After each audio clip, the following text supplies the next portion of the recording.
Good evening. I would first like to thank everybody for coming out on this beautiful evening. It's hard to come inside when it's so nice outside, but we are very grateful that you are here. Tonight, we are talking about what could possibly be in your kids' backpacks or their rooms or with their friends, all those different things, some of those hard questions to ask. This evening is brought to you by the Kent Drug-Free Coalition, which is a group of community members who have come together because they're concerned about what's going on in our community and to provide solid, positive education for families. Also by the Kent Police Department, the Kent School District, Heidi's Promise, and the Kent Police Youth Board. So we're very grateful for all of those wonderful partners. The goal for tonight is that you leave here with some information that you didn't have to begin with, some questions to ask, some ways to engage, and just the ability to ask your kids those tough questions, be involved, do something in your community, join the Drug-Free Coalition, join the Police Youth Board. We want everybody in this room to understand that this is a community issue, and at the end of the day, more kids are not using drugs and alcohol than are, and we want that to be a part of this message as well. So again, we're very, very grateful to have you here. We are pleased to bring some really great speakers to you tonight. These folks that are going to be speaking are some of the best in their field. First, we're going to hear from a couple of our Kent Police Department detectives. We've got Detective Brandeberry and Detective Afalava. I knew I saw him. And they are going to be talking to you about some of the things they're seeing while they're out working in the field. So with that, I will turn it over to the detectives. We are narcotics detectives with the City of Kent Special Investigative Unit. These are some of the objectives, but really, like I discussed, specific traits, trends, the street values aren't going to be real important to you guys. Things to look for is what we're going to try to educate you most on. So, we're going to start with marijuana. And here's marijuana. If you guys haven't seen it before, just kind of pass it through your row, and then we'll bring it over to the back and move it to the front.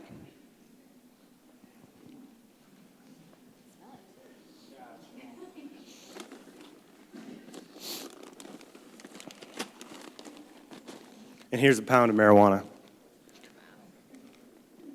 We'll discuss the effects of legalization, some things like that, pretty vaguely, and if you have any other questions about it, we can answer those. That's the smell of fresh. Well, it's not fresh anymore. It's been in that bag for a while. Kind of commit that scent to memory. It's going to smell a little bit different than burnt marijuana. Unfortunately, we don't have a sample of that, and I didn't get authorization to burn it in here.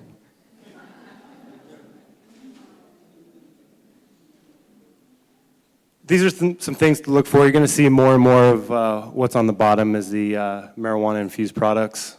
Cookies, brownies, drinks, those type things are all sold from the dispensary. Those are some of the pipes that are used. There's the water bong on the right, and on your left is your typical bong, bottom left, and they can be made out of toilet paper rolls, everything like that. Some things, if they're the makeshift ones that are made in a bathroom, Visine bottles with a little straw hanging out the side.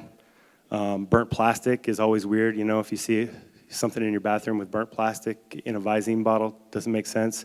There's a reason it doesn't make sense, so ask some questions. Go ahead. Common street names, MJ, weed, fire, dro, perp, kush, stank, blunt, dub. Wet or sherm, something different. Especially with the popularity of weed, there's going to be the possibility of laced weed, which is going to be a lot bigger problem. Sherm is weed that's dipped in PCP. If you guys have ever heard of excited delirium or seen those guys in fights with 10 police officers, one guy who's 150 pounds who the police can't get into custody because he's suffering from excited delirium, has superhuman strength, doesn't feel pain, and he's hallucinating and thinking the police are demons trying to attack him. And these will be completely normal people the day before. They'll smoke what they thought was weed that happened to be laced with something, either dipped in formaldehyde or dipped in PCP. Yeah. What about the synthetic marijuana? Synthetic marijuana, we are going to get to that. There's a slide for that. We call it Spice. I actually added some slides for that because that's very popular and in some ways more dangerous than regular marijuana. Go ahead. There's the prices for it if you're curious. Yeah, keep going because I think we have the RCWs coming up here. Effects and symptoms to look for: red eyes, slow reaction and response time, trouble answering basic questions, weed tongue, which is going to be basically just cotton mouth, dry white film on somebody's tongue, and the odor. You know, you're smelling the fresh right there. I can take that back. I want to make sure it didn't get in the parking lot.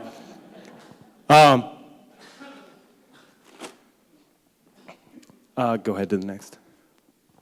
Source of supply, anywhere, dispensary, street dealer.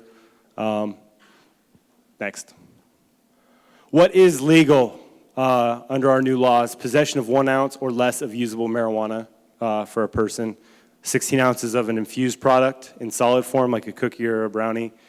72 ounces of like a liquid, like the drinks.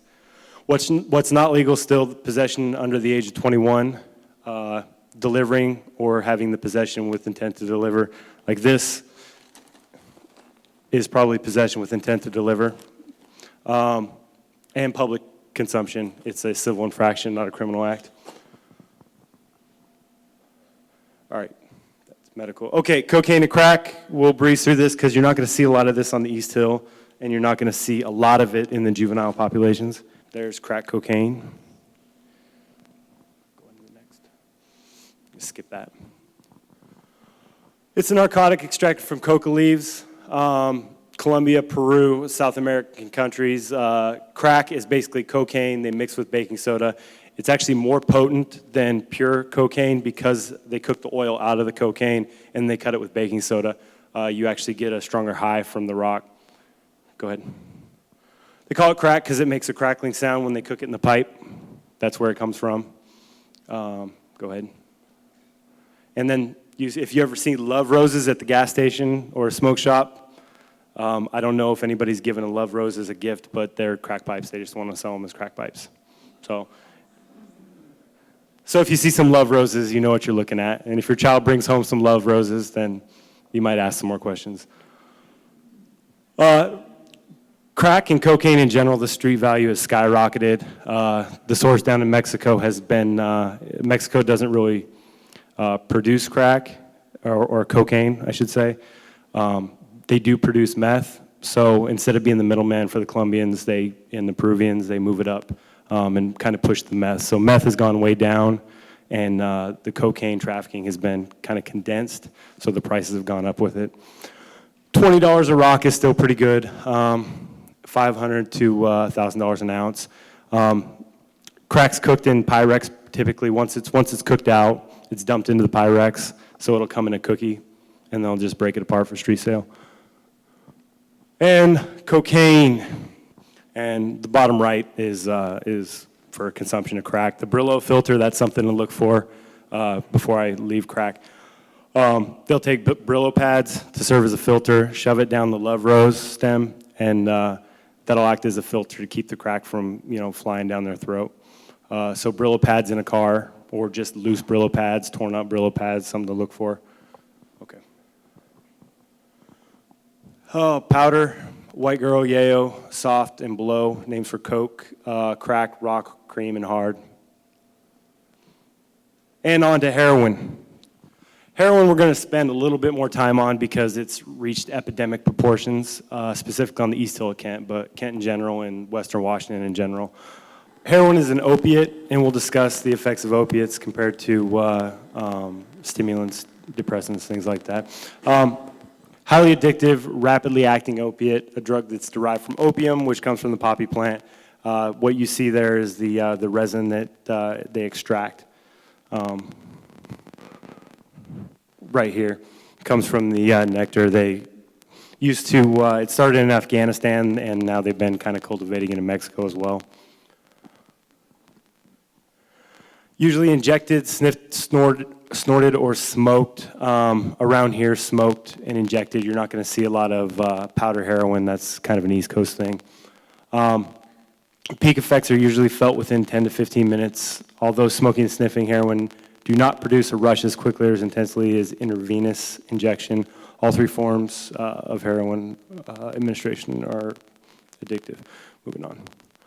Okay, these are going to be some things to look for. These are going to be some of the tools that you guys can see, with your kids' friends, or in the public, just walking around at Fred Meyer. You could probably right now walk over to Fred Meyer and see a lot of these things, and 10% of the cars parked there. So there's the foil, the most common way, and this started basically the heroin epidemic came from pills. Teenagers, suburban teenagers were using pills from, their grandma's house or, however they could get the pills. The pills got changed in format. They basically made it so it turned into a jelly and it couldn't be smoked. Or, doctors cut off prescriptions, things like that, and they couldn't get a hold of the pills anymore. You get the same effect with heroin at about close to half the cost. And it's much more widely available because it's not regulated. It's coming in from Mexico. These are what to look for. There's a reason not to have an old, worn, beat-up box of Reynolds Wrap as a 16-year-old who doesn't hike, just plays video games, in your car. Tea lights like that, you'll see they use that to burn the heroin and melt it down so it can be ejected. What I mean by that, these little tea light things, what they'll use is they'll put a cotton swab along with the heroin on a spoon. They'll cook the heroin, soak it up in the cotton swab, and then they'll pull it out with a syringe. That's for shooting in your veins. This is the foil that you're going to see. You're going to see the black marks. This looks like it was done with pills because of the straight lines. Heroin's going to have more of a kind of look like a burnt blob. Street terms associated with heroin: H, black, brown, tar, gunpowder, rig, and slamming. And you're not just going to see black tar heroin. You're going to see, well, it's not going to be in that tar format that you're looking at right now all the time. Sometimes you're going to see it in a rock form or a powder form. That basically the pure stuff comes in more of a brown form. It's not as black because it hasn't been cut with Coca-Cola or anything like that. So don't be just looking for something that's dark and black and sticky, because it doesn't always come like that. Street value of heroin, this is pretty true to right now. They call it point for point. So 0.1 gram is going to be $10, all the way up to a full gram going to be $100. Another big danger of heroin is it comes through uncut in a higher strength than what heroin does to your body. It shuts down your lungs, so the breathing will be the first thing to go. And then that's cutting oxygen to the brain. And if they don't get the Narcan immediately or get brought back immediately, then they're dead. It's not uncommon for us to be dealing with street dealers or street users and then a month later find out they're dead. The guy on the right is doing what's known as slamming or whapping. He's just shooting up. What they do is they just take the crystals, throw them in a syringe, suck water up into the syringe, and inject it directly. Destroys the veins, as you can see if you look at his arm. Most common is you're going to see smoke from a meth pipe there with the bulb on it on the left. All right. Street names: meth, crystal, tweak, jib, crank, speed, shard, and clear. Go ahead. Common effects of meth identifying a tweaker. A tweaker is a term used for a meth addict. Weight loss, shadows under the eyes, pale complexion, acne, like he's got, similar looking swords, mood swings, picking at the skin, aggressive, unexplainably violent behavior, lack of hygiene, and they're hyperactive. Like it said, they could be up disassembling their Jeep overnight and then reassembling it the next day. Very common for them to do. Think that they're geniuses because that state of euphoria, they're going to take apart this computer and try to make it better. And then by the time they're not high anymore, they forgot why they did it and they have a bunch of stuff that is broken now. Like I said, the price, because the market in Western Washington is flooded with methamphetamine, the price is very low. $600 to $1,200 per ounce, but an ounce is about a golf ball size, a little bit more. I've seen it as low as $500. Ecstasy, not seeing so much of it now. It's a party drug, big in college raves and things like that. It's going to look like little candies. They use creative things like Transformers and Barack Obama and things like that to make it stand out. Next. It's in the same family as methamphetamine. You're going to see more Molly around here, which is a mixture of methamphetamine, MDMA, ecstasy, things like that. Prescription drug use and abuse, especially among juveniles, is very high in Washington. Drugs like Oxy, Vicodin, Methadone, Suboxone, you'll see the little Suboxone sublingual strips. They're actually abused by heroin addicts just to cover them in between fixes so they don't withdraw, because withdrawal from heroin is worse than withdrawing from any other drug. They're also from the family of opiates like heroin, and which is why you see a lot of people who used to use pills now use heroin, because now that's all they can afford. There's some of the paraphernalia again for pill users. You see the straight lines. This is going to be the top that you'll see. This is the burnt residue from burning the pill, and then this is what the bottom's going to look like. Next. Smoking it, it's just like smoking marijuana versus eating the marijuana product. You're going to get the effects immediately because it's going to get right into your bloodstream. If you just ingest it either through your nose will still go through faster than just swallowing the pill. Crushing it, you kind of defeat some of the time release mechanism. And that's why they started cooking the pills in the first place, was because the Oxy and things had like a time release. So you get a little bit of painkiller over the day to cover you for 4 to 5 hours. You cook out the time release substance and inject it directly, or just smoke it out, and you're getting the high immediately. All the dose you're getting at once. Spice is something that you can get at that smoke shop right there, right up the street. It comes in colorful things sold as potpourri, and if you've ever seen it made, they take, they call it synthetic marijuana, but the effects, just go home and Google spice trip, put it on YouTube and see what it does to people. Hallucinogenic, far beyond what, a typical weed smoker will experience. It's sold as potpourri. What you'll see when they manufacture it, they lay it out on a table. They have a little magical spray bottle. Who knows what's in it? They spray the stuff down, dry it out, package it, and sell it as potpourri, which nobody burns for potpourri, or no one leaves out. They just smoke it out of a bong like they would weed. What are spice and bath salts? Synthetic stimulants marketed as household product to avoid regulations, like selling it as potpourri. Components are synthetic derivatives of cathinone, CNS stimulants, not cannabis, sold in powder form or leafy substance.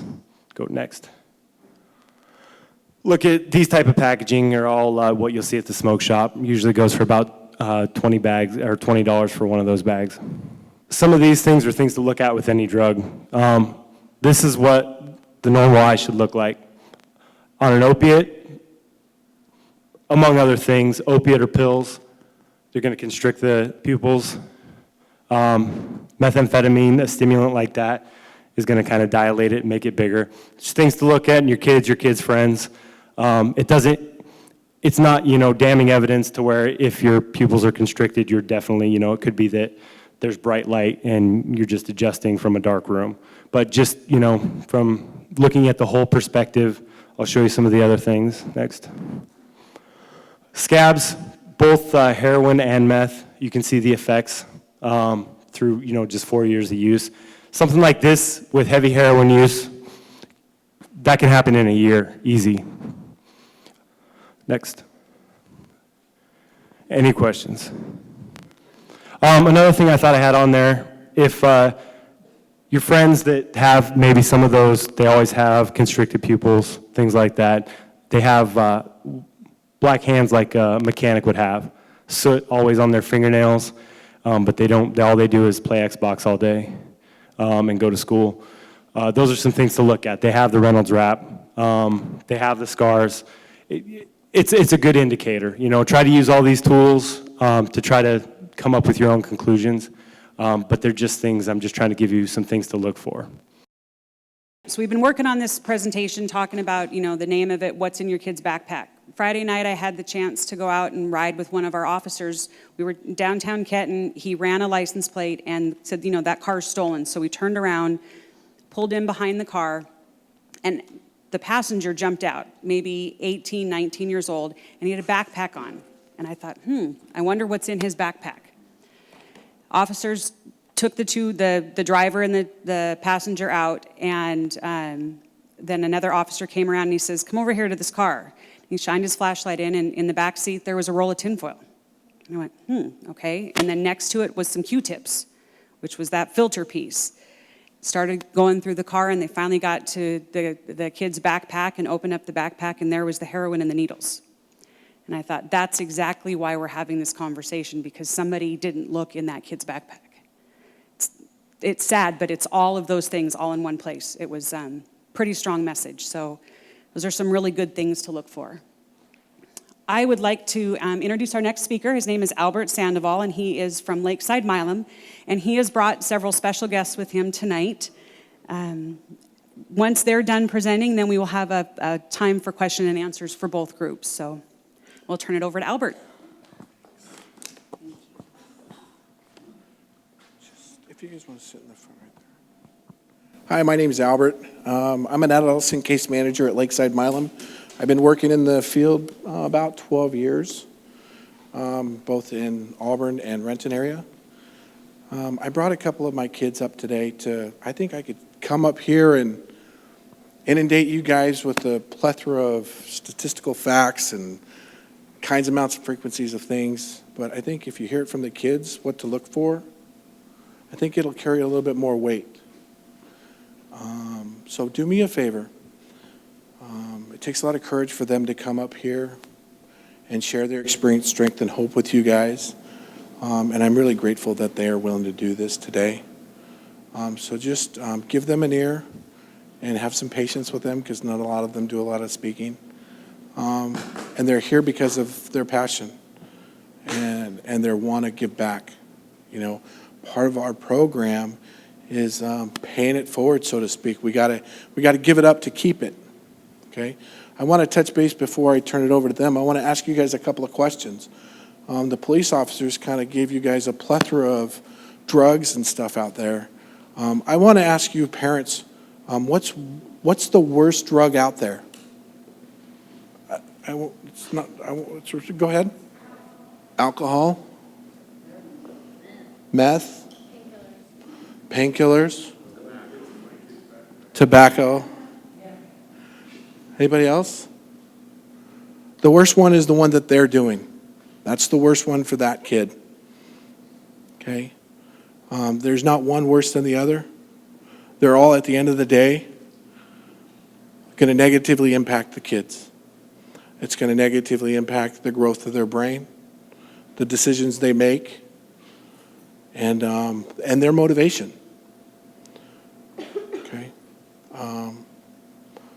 One other thing, if you'll, you guys ready? Casey? The first speaker that I'm going to have, his name is Casey. So do me a favor and just give him an open ear, okay? Thanks, Albert. Hey, everybody. I'm Casey. I'm a alumni at Lakeside Milam. This is a new thing for me to stand up on a microphone and talk. So, my clean date is December 22nd, 2013. Thank you. Thanks. My drugs of choice were weed and alcohol, mainly marijuana, alcohol. I tried other drugs because I hung out with people that had access to them as a result of always smoking weed and drinking and partying, so what have you, you know. And how it started, I grew up in a household that was very against drugs and alcohol. My parents told me to stay away from it, and so I did, until I met a group of friends that I felt connected with, and I was like them, you know, they were like me, and I felt safe. And when I found out that they smoked weed and drank alcohol occasionally, I thought it was okay for me to try it. What had happened is I asked my parents, I said, hey, it's my first high school party. There's probably going to be weed and alcohol there, and I just want to let you guys know I'm not going to do it. But I'm going to go to the party. And they're like, oh, we're so proud of you. Thanks for being honest. You're going to a party. There's probably going to be drugs and alcohol, and you're not going to do it. That's cool. Well, I did it at the party. I drank, and then I smoked weed on the same night. And I came home the next day, and my mom was like, she asked me the question, did you use? And I was she's like, did you drink or anything? And I was like, no. And I remember after that night, it was Monday. That was a Saturday. It was Monday, and I just, from that point on, I was like, when am I going to do it again? How can I do it again?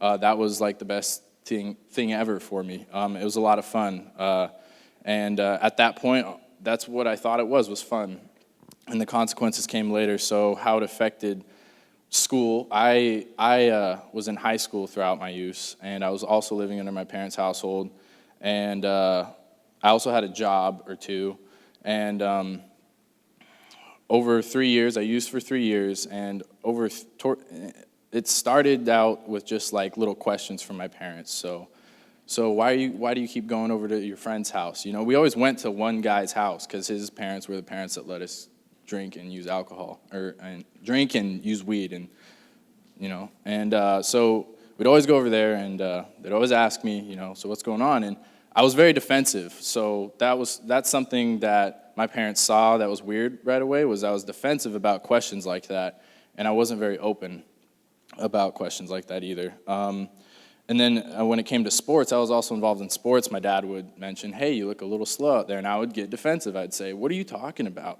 I mean, I'm the same guy I was last year, you know, including the weed and alcohol.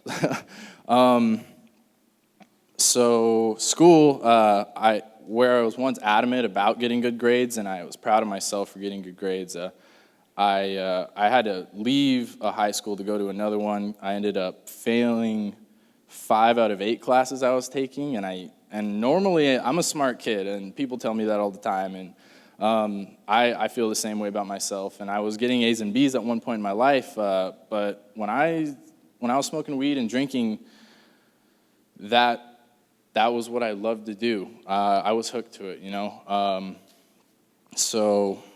And towards the end, my parents just didn't know what to do with me. Towards the end, it was like open engagement and argument about my use.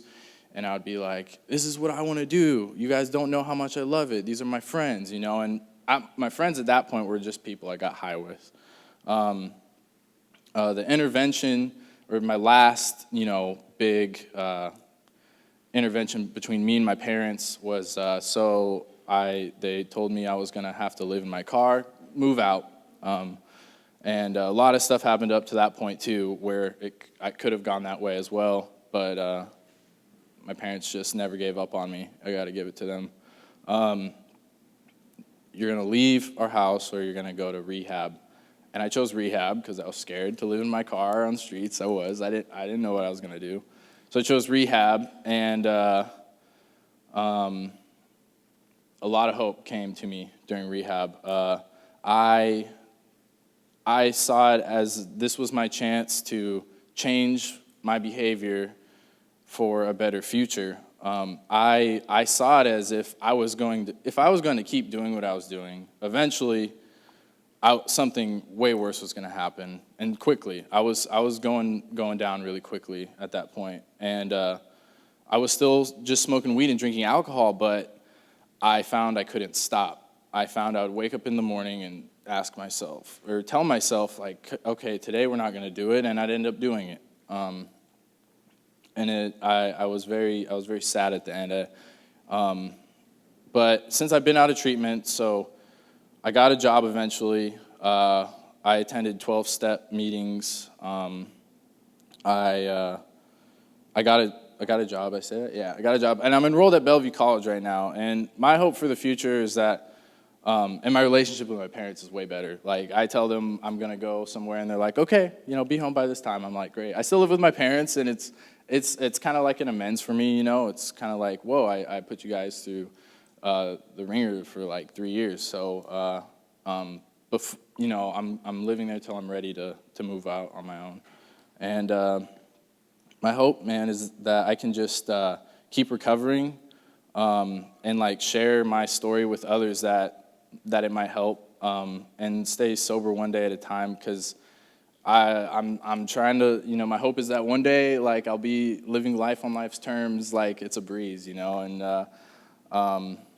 that I won't have to ever experience what I experienced again, and to share that, like, yeah, to share that so that others don't have to go through what I went through to to find out that it's really great to stay sober and remain abstinent. Pretty much, then that's all I got. Thank you guys. Thank you so much for letting me be here. Thanks. So my next speaker I got, her name is Julia, and yeah, here she is. Okay, hi, I'm Julia. So I started smoking when I was in 7th grade. My friends, they were always smoking, and I felt like left out, and felt like unwanted because they were always together and they're always smoking. So I was like, okay, so in order for me to stay close to them and be friends with them and not lose my best friend for another friend, then I need to do the things that they were doing. So I started to smoke weed, and then I started to like the feeling of it. So then I never stopped. I just continued to smoke it throughout my junior year. And then throughout like my 9th grade, like I was getting good grades, decent grades, but then once I found myself not stopping and continuing to do it, in 9th grade, I was just failing all my classes because I never had time to focus on that because I was just focusing on, okay, I need to smoke weed, I need to do this, and then I never had time when I got home to just do my homework and study and get good grades. So then my grades started lowering, and then in 10th grade, I was like passing like 3 classes and the rest were failing. I was like, okay, well, at least I'm passing 3, so it looks like I'm actually trying, you know?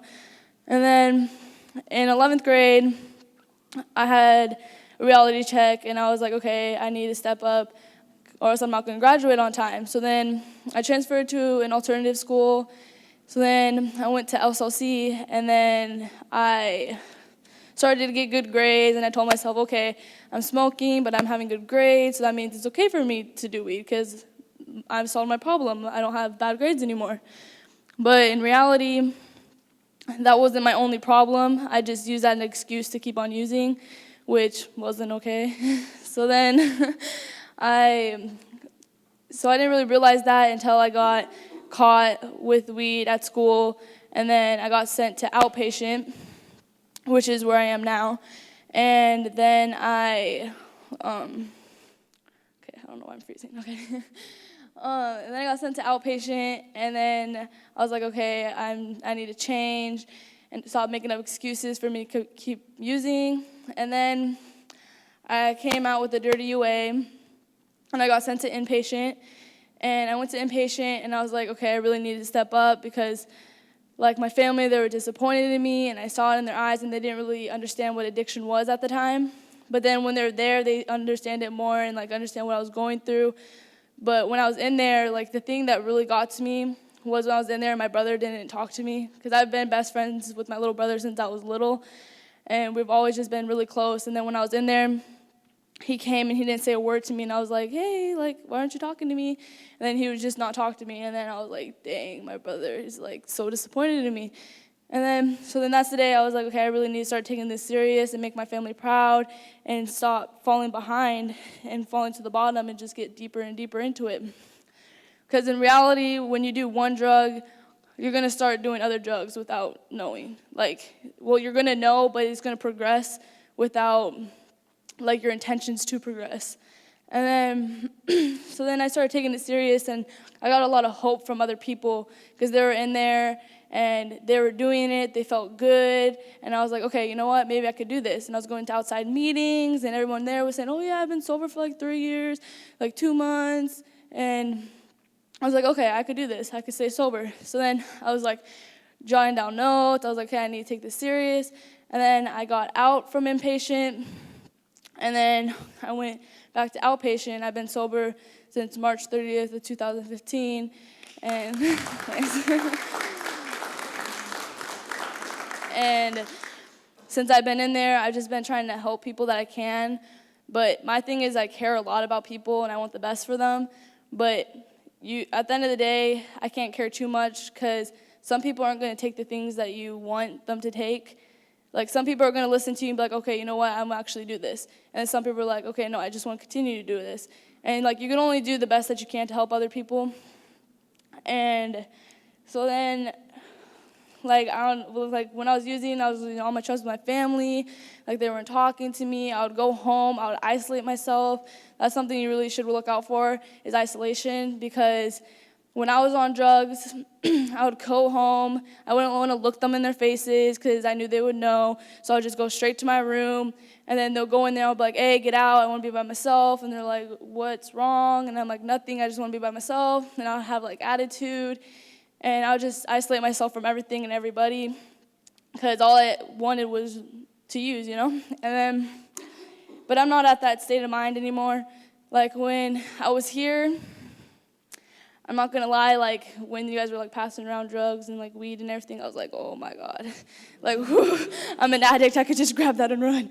But that's not my mindset today. My mindset isn't to just go out and use. I have goals for myself that I want to accomplish, and falling back to the bottom isn't my goal. I don't want to go back to where I was. I want to keep going up to the top. That's not my goal. Well, that is my goal, but not going back to the bottom.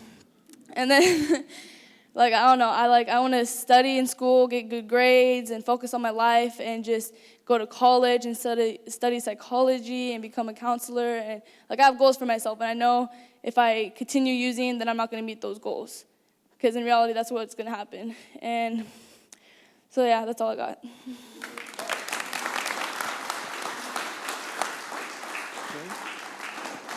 Okay, my next speaker, her name is Charity.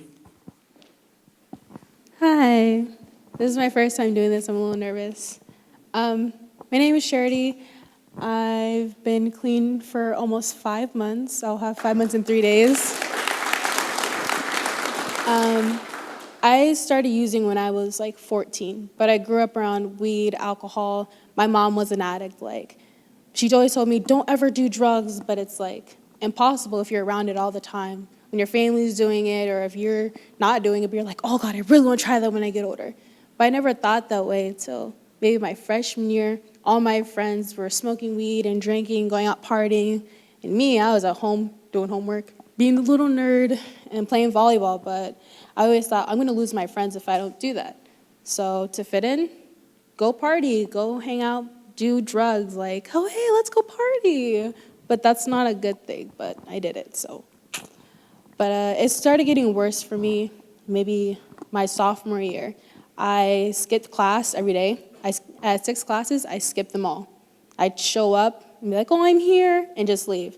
I'd never come back, and it's just, I had 193 absences from school. I know it seems really bad.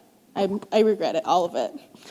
But it's just, that's what I wanted to do. Once I smoked weed for the first time, I was hooked. I loved it. I loved the feeling of being high. You feel like you're on top of the world. That was just what I wanted to do. I didn't care about school. I just wanted to get high. Show up school, grab my homework, do it, go smoke weed with friends. And that's so bad, I know. But my junior year, this year, I smoked all summer long, every day. I didn't come home till the next day. My mom was always worried about me, asking me, where are you? And I'm I lied, oh, I'm at so-and-so's house. Oh, well, why are you there? I left my stuff here, so. They're okay, come back home. And I say no. I was always away from home. I didn't want my parents to see me like this. I didn't want my family to be like, why are you doing this? What's wrong? I never raised you that way. But it's it's just me, but it's wrong. I always avoided my family. If I came home high, I just go in my room, I watch TV, and act like I don't hear them, or I just fall asleep. But they knew, because if your kid comes home high and you don't see it, but if they're eating all of the food in the refrigerator, you know something's wrong. Just saying. But it's that was just what I did. I came home, laid down, and ate food. I didn't talk to them till the next morning, barely looked them in the eye, barely say anything to them. I was always with my friends. My brother influenced me because he's if you want to come smoke weed, you can just come to my house. It's not just friends or outside people, it's just family too. Brothers, sisters, cousins, they can influence you, be oh, just come over, And you could just go smoke with them, go drink, go party with them. It's not just outside people. It's mostly people inside your family, because those are the people that influence you the most, because those are the people you look up to. So it's kind of hard to not say no to family. But I played volleyball all 3 years, but this year I didn't play because I was high every day. I never went to practice. I didn't get to play any games, but my name was on the roster, but I didn't get to play. I didn't get my letter. I didn't get to go to all of the volleyball fun. I didn't get to do anything because all I wanted to do was go get high with friends. And that was like the biggest mistake of my life. But I got an inpatient last year in November, and I messed up. I got so many dirty UAs. I thought I was slipping by, but I was not. Just say that I was not slipping by. I got into inpatient December 26th, and then I got out beginning of February. And inpatient, it was okay. It was just, I didn't want to be there. I was only there to make my family happy. But they show up for family groups, and you're thinking, well, I'm just here to make you happy. When I get out, I'm going to go smoke again, so I don't care. But it's just for me, I was like, I really want to change. Because my family looked at me like such disappointment and shame in their eyes. It hurt me. My nephews came, and they didn't say anything to me. They didn't even look at me. They didn't want to be around me. They got in, they're like, I don't want to be here. And that hurts. Like, little kids that really look up to you, it really hurt me. And so I was like, I gotta change. I gotta change for better. Like, I'm an aunt. I'm a sister. Like, I'm family. I have to change and be better for the little ones. Like, that's what you have to do. You gotta be better, not just for yourself, but for people around you. It affected my whole family. Nobody trusts me. Nobody wanted to be around me. And I was like, I don't know what to do. So after I got inpatient, I went back to outpatient. I started doing good. I had all clean UAs. I wasn't lying. I showed up to almost every group. But I met new people. I met these guys. They're the best. And I got closer to my family when I got out. They said, I see that you want to change, and you're changing for the better. Like, now, I am going to be captain of the volleyball team. I'm going to be cleaning for almost 5 months now. I did miss school because of inpatient, so I have to do summer school. But it's good because I know what I want to do. At first, I didn't know what I wanted to do for college. But I want to be either a marine biologist or a nurse at Children's Hospital. Like, I finally have set my goals. As in, I want to graduate on time. I want to take classes. Like, I want to have what I've always dreamed about. But I couldn't do that when I was using every day. It was nonstop. But now it's like, I don't use. I have time to go to school. I have time to do my homework. I have time to spend with my family. Like, it's all getting so much better. It's a step-by-step process, but it takes a while. Maybe not overnight or a couple weeks, but it really takes a long time. But I'm just ready for my life to just go, be free with the wind. I don't have to worry about the things that I've done, because I've made amends with my families and friends. Like, I'm so sorry I did this to you. I'm so sorry I hurt you. And now it's like, everything is better. My mom, we may not have the perfect relationship, but we're close enough. And it gets better. And if your kids seem distant from you, it's not because of you. Just to let you know. So don't take it personally at all. It could be their friends. It could be school. It could be anything. It's not you. But you do have to be there for your kids. Always. No matter what. Even if they're wrong, you still got to back them up. Just saying. Just so you guys know. But just be there for your kids.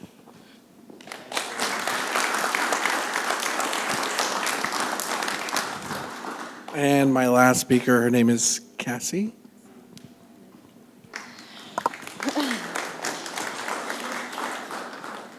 Hi, I'm Cassie. My sobriety date is October 20th of last year. I'm going to start off with my childhood. I grew up in a very alcoholic home, so I grew up learning that alcohol was an appropriate way to deal with my stress, and if I was having a bad day, go to the alcohol. My first sip of alcohol was actually at 8 years old. My addiction started off very young, and the first time I smoked weed, I guess I was 13. All my friends were doing it. We were hanging out in some guy's garage, and they passed it to me. I was like, sure, why not? Everybody else is doing it.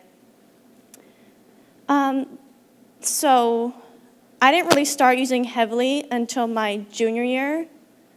That was 2 years ago, I guess. But it was the first time I actually tried cocaine.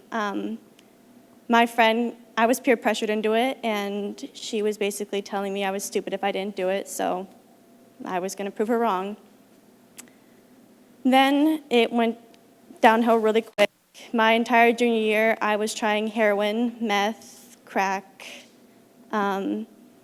weed. I was drinking pretty much every day, and throughout all of this, I was still able to maintain a 4.0 GPA, so my parents had no idea. I slid under the radar very quickly. It wasn't until my senior year that things began to happen. I was mixing pills and alcohol and blacking out at school. I was doing acid on weekends, so I didn't bother to do my homework anymore. I was failing my AP classes now. And so that was kind of the first hint with my parents when I started failing classes. I didn't care about school anymore. I would skip school too. And then the biggest thing that hit me, though, was when I would come to school on Monday morning and my teachers would confront me, and they would tell me that they were scared to come to school that morning and see my name that wasn't on the roster because I overdosed and died over the weekend. And I think that was my biggest motivation to get sober. But I was overdosing most weekends. I was blacking out. I didn't remember what was happening. And around that time, I was confronting and trusting my school counselor to tell this to. And when she found out I was overdosing that much and possibly almost dying one of these weekends, she decided to call my parents. And they were actually the last people to find out. Throughout my entire use, my friends and my friends' parents were confronting me. I was getting interventions at school by my school teachers and my friends there, all showing their concern for me, and I could care less. I cared about getting high. I did no longer care about my friends. I just wanted to get high because it was what I wanted to do. So in October, I went to inpatient, and that's where I really decided to get sober and clean. I realized that college was actually really big for me in my senior year, which I no longer cared about at the beginning of it. I was getting letters from my friends saying how proud they were of me, letters from my school teachers, and it was just like the biggest kind of happiness I felt. Getting that encouragement and support just really just changed my life around. And so it was then I wanted to be sober. I wanted to get back on track with my life. I wanted to go to college and go to school. So I got out of inpatient in December, and I started going to outpatient. I was really shy at first. I really did not like talking with people. But as I've gotten sober more, I've learned that it's okay to speak. I've become more social in talking. I've presented a lot about my use so far. My goals for the future, I'm actually going to Central next year. I have applied for college. I've been accepted, which was a really big thing for me because I could care less in my use about college. I had to change my friends. That was a really big thing for me because the one thing they taught me in inpatient was you could not go back to your using friends. And so having to cut those people out of my life was difficult, but if I wanted to remain sober, I had to do it. And they still try and contact me all the time, but until I'm ready to talk with them and I feel like I'm ready enough to be sober, I can't speak with them.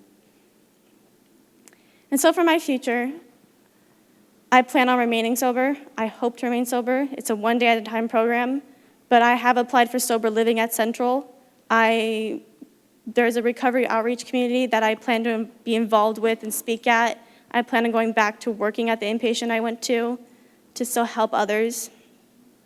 And then for my future career, I finally found out once I got back from inpatient what I wanted to do.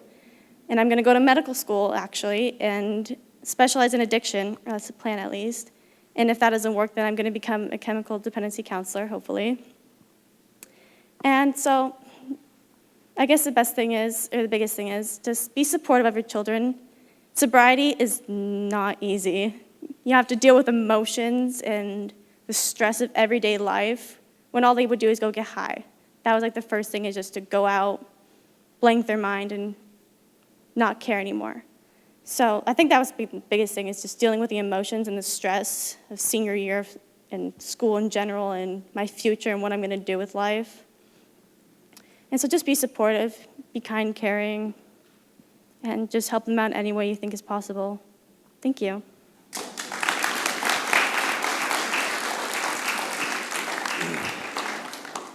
I want to thank you guys. So what are some preventions? We talk about looking in the backpacks. What are some ways, what are some things that we can do as parents? Accountability. Make sure you both are on the same page, mom and dad, or your partner. Kids don't need friends. They need parents. They have enough friends at school. Okay? And that's a hard job, to hold them accountable and say no when they're master manipulators. Okay? Hold a firm bottom line. Also, it's okay to look through their rooms. As a parent, that's okay. I know some people will say that that's against personal boundaries, but my beliefs are in my house. Be aware of what their grades are like. Be aware of who they're hanging out with, who they're socializing with. If they're not willing for you to meet their friends, they're probably not quality friends. Okay? It's okay to set a bottom line of, and most of you probably do this. Give me a phone number. Let me talk to a parent. Is there a parent that's going to be there? This is a crazy world that we live in. Keep track of the alcohol in the home. Keep track of what's in your medicine cabinets, what's in grandma's and grandpa's medicine cabinets. Keep track of that stuff, because as addicts or alcoholics or kids that are experimenting, they're just going to try to get away with whatever. And then we've got to look at, so we've done all that. And so where can we get support if we've had some ideas that maybe our kids are using? Well, I think it starts here at the school. You talk to administration, you talk to counselors, you get the adults that work with your kids every day. Give them the insight. Ask them for some experience, strength, and hope from them. And they're going to guide and direct you where you need to be. Some kids might need inpatient. Some kids might need outpatient. Some kids might just need education. I think one of the other things that parents can do is educate yourselves. Here's a fun fact. My doctor, Dr. Greeley, when I first disclosed some personal information about myself, I asked him, how much time did you spend on chemical dependency in college? They go to school for a long time. You know what his answer was? 1 day. So what we can do is maybe educate ourselves. Okay. I want to end with one thing. I want you guys to, if you'll do me a favor, humor me. Will you close your eyes for a minute? I want you guys to think about an alcoholic or an addict that's standing right in front of you. When you guys have that picture in your mind, please do me a favor and give me a couple of descriptive words to describe that. Okay. Anybody else? Scared.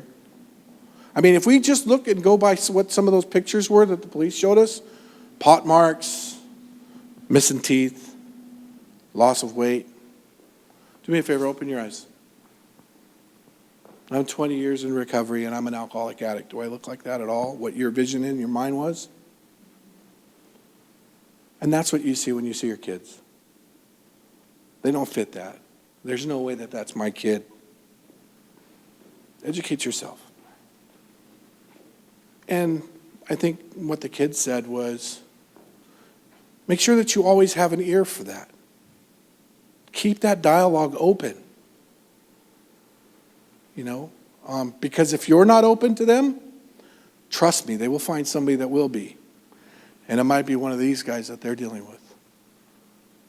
Okay? I want to thank you guys for the time. I know the most precious thing that you guys have to give is your time.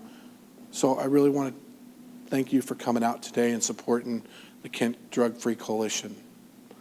I just wish there was a lot more families that were participating. Thank you. There are places to get your family members help, and there's also places to engage and make sure that your kids' friends, your family members don't go down this path. There's lots of resources, all kinds of different ways to engage. Our Kent Police Youth Board, Stacy talked a little bit about that.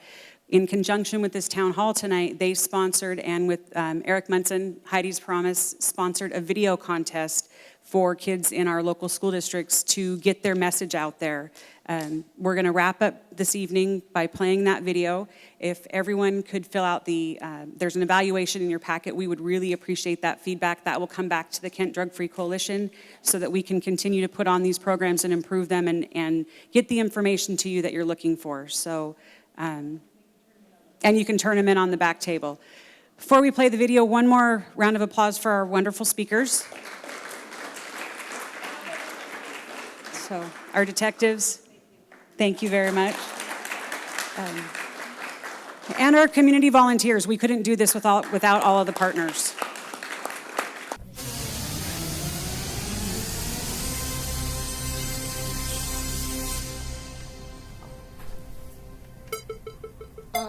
Above the influence. Above the influence.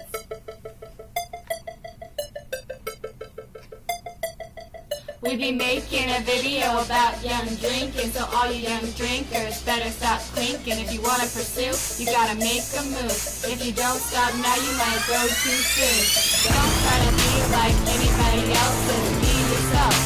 Be yourself. So on that note, just don't drink at all. Just stand tall. Just stand tall. If you are young, please don't drink. Please, just stop and think. Drugs. Just don't do it. Alcohol.